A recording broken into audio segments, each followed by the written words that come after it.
use it up here. Oh, nice start. Embarrassing. So he was right here. Came down. Players stand. Close. Impact. Alright, let's do this.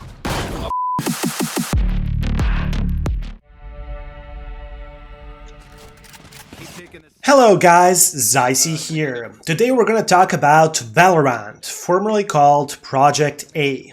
Valorant is a free-to-play 5 vs 5 character-based first-person shooter from Riot Games. The game mixes the best of both worlds, from Counter-Strike and Overwatch. To get a little bit more into the details, the minority of us will be able to play the game in the upcoming days, starting with closed beta on 7th of this month.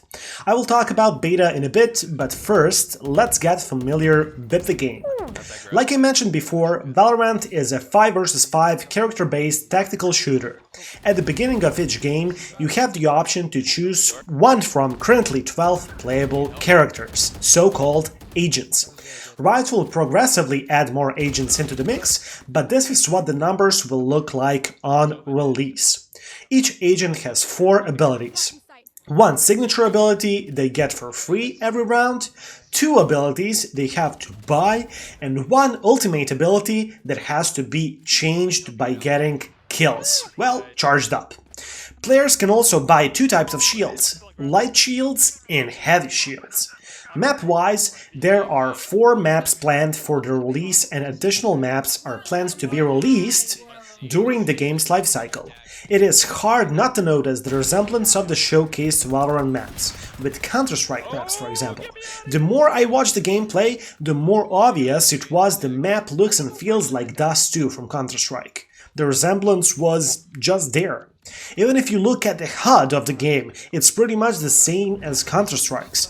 Minimap at the top left corner, timer, team tabs, look at the top, look at the life, weapons and abilities, spread out at the bottom, everything feels so familiar. Crosshair is almost the same as the default one in previous Valve games. Players start the game with a knife in hand, which seems to give them the benefit of increased movement speed, just like in CSGO. The weapon swap is there as well, also just like in Counter-Strike. Let's jump to the weapons and shop, see the similarities.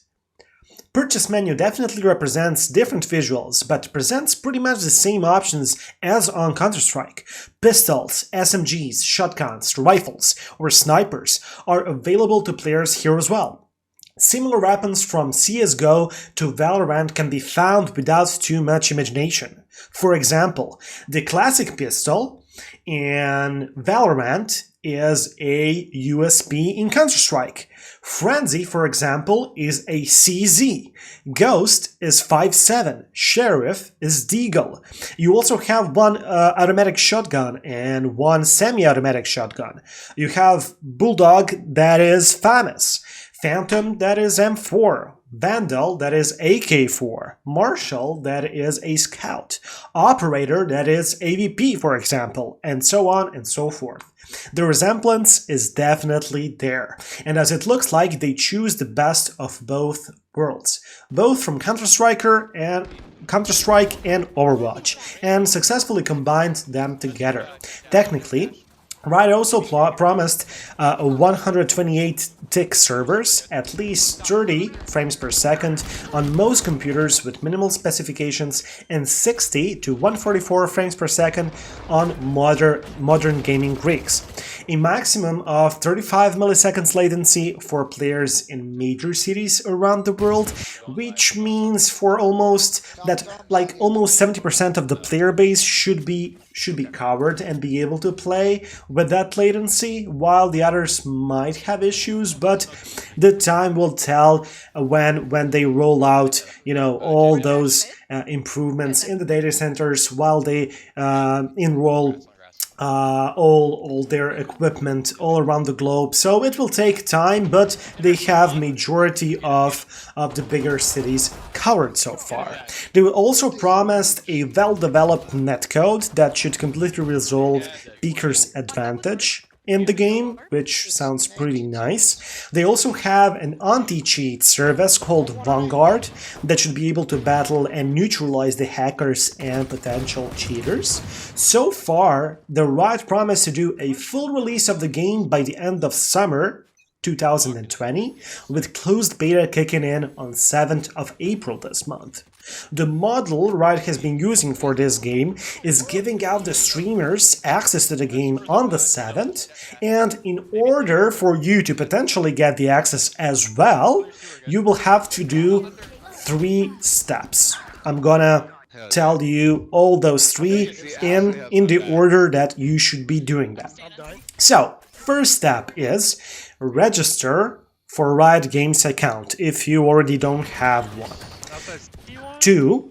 Link your Riot Games account with your Twitch account. You can do that by going to the Twitch, into the settings, and you have to turn on the linking, giving Riot Games access your some kind of a personal details on your Twitch account. So by linking them up, you are gonna be like green flagged.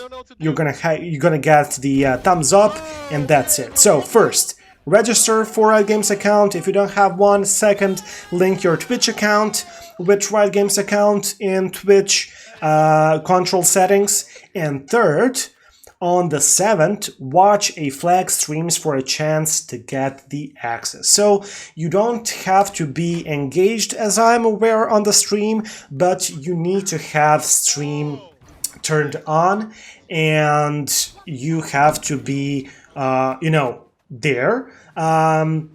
And that's basically it. Apparently it will be something like similar to a raffle. People watching the game will end up in the raffle, and if the lottery gods smile upon you, you will get an email saying you are in.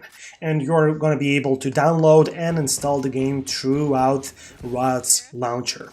Riot Games will firstly roll out the closed beta beginning with Canada, United States, Turkey, Russia, and Europe, while the rest of the world will follow in the upcoming months. Like I mentioned before, Valorant is going to be a free-to-play game in purchasable in-game cosmetics, the model they have been using for League of Legends and Legends of Runeterra for quite some time now. Last but not least, Riot aimed for Valorant to be accessible on a wide range of PCs. So, the bare minimum for stable 30 frames per second is Intel Core 2 Duo, 4 GB of RAM, and Intel HD 3000 graphic card.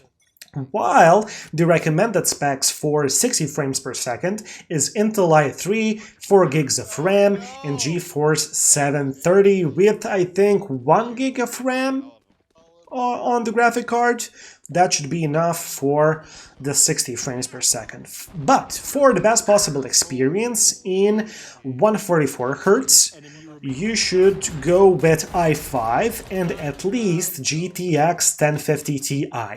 Everything beyond that should run the game without any issues. Riot also opened all social media channels, so make sure to follow them up on Twitter, YouTube, Instagram, Facebook, and Discord.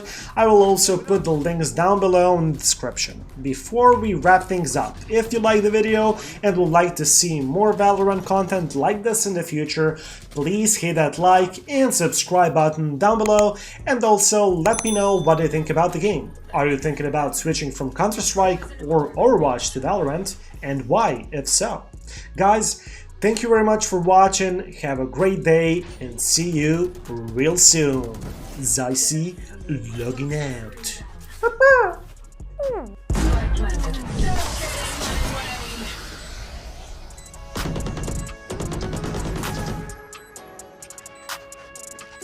One enemy remaining. Keep out of my way. Clutch. 3 down. When you're rolling in green, don't stop. When you're rolling in